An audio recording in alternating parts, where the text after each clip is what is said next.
17h45, soyez les bienvenus si vous nous rejoignez sur l'antenne de Grand Lille TV. Nous sommes le jeudi 27 février.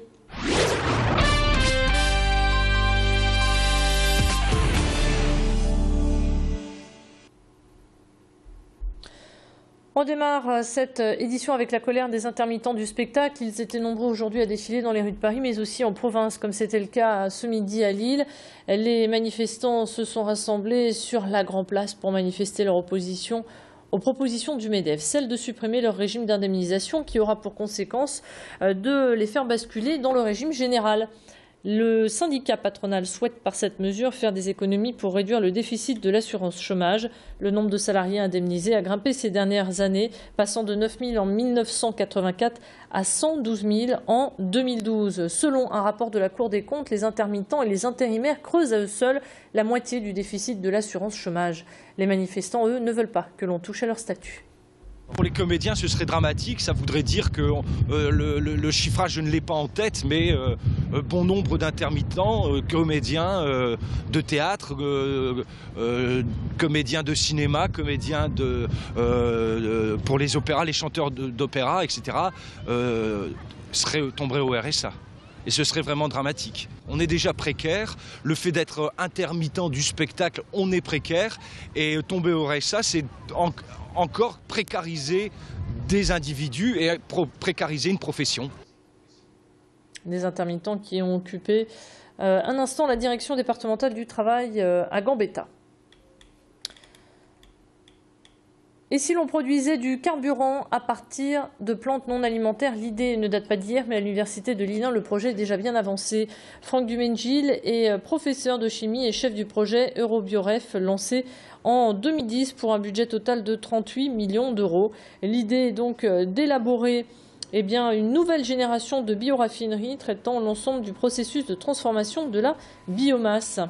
À terme, grâce à la nature, il sera possible de fabriquer carburant, solvant et détergent, le tout en préservant l'environnement. L'équipe a récemment créé un carburant pour les avions dont les résultats sont très prometteurs tant au niveau environnemental que technique. Créé en laboratoire et bientôt développé à grande échelle, ce projet est une avancée écologique et économique considérable puisqu'elle promet aussi la création de 200 000 emplois à l'horizon 2020. Les précisions micro de Macha Grunessen. Ce que nous faisons, comme je viens de vous le dire, c'est que nous utilisons des plantes non alimentaires. Nous avons des stratégies de culture entre plantes non alimentaires et plantes alimentaires. Quand vous plantez nos plantes dans un champ, l'année suivante, le champ est enrichi en nutriments. Certaines espèces nuisibles, des vermines, sont détruites, ce qui fait que la culture alimentaire a un bien meilleur rendement l'année suivante. Donc nous faisons quelque chose en synergie avec l'alimentaire. C'est un exemple parce que nous avons énormément de stratégies dans le projet qui permettent de faire coexister les cultures alimentaires et les cultures non alimentaires afin de générer quelque chose qui est pour le citoyen acceptable et qui lui permet d'avoir une vie meilleure. En cette période de vacances scolaires, nous vous donnons quelques idées de sortie pour occuper vos enfants. Aujourd'hui, on prend la direction de Villeneuve-d'Ascq pour se rendre au Forum des Sciences. Des ateliers mécaniques sont proposés pour les 7-12 ans. Aujourd'hui, les enfants ont pu découvrir le fonctionnement et l'utilité des roues.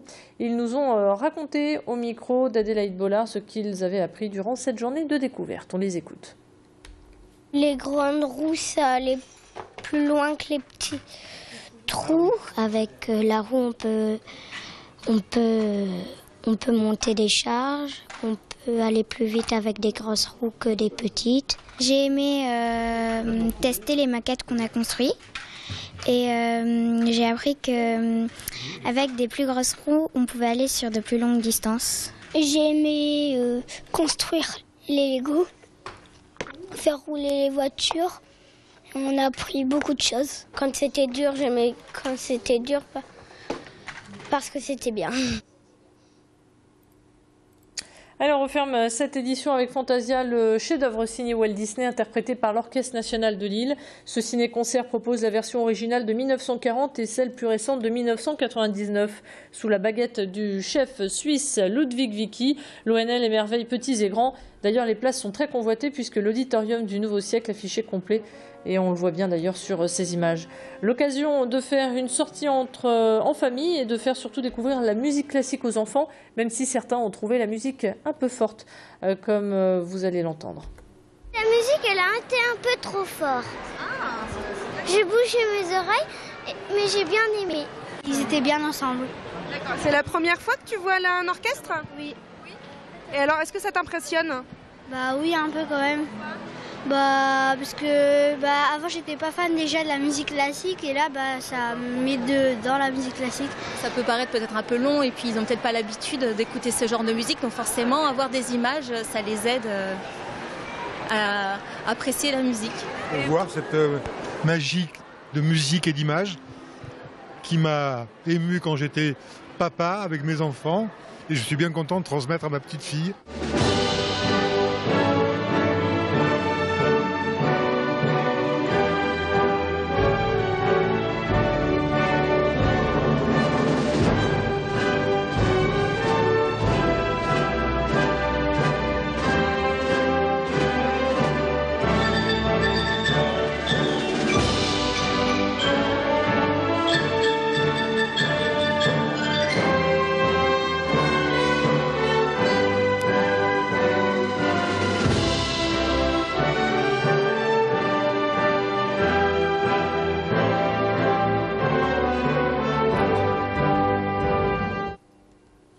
Et si vous avez apprécié, la dernière représentation se tiendra demain à Boulogne-sur-Mer, salle Dame Raymond.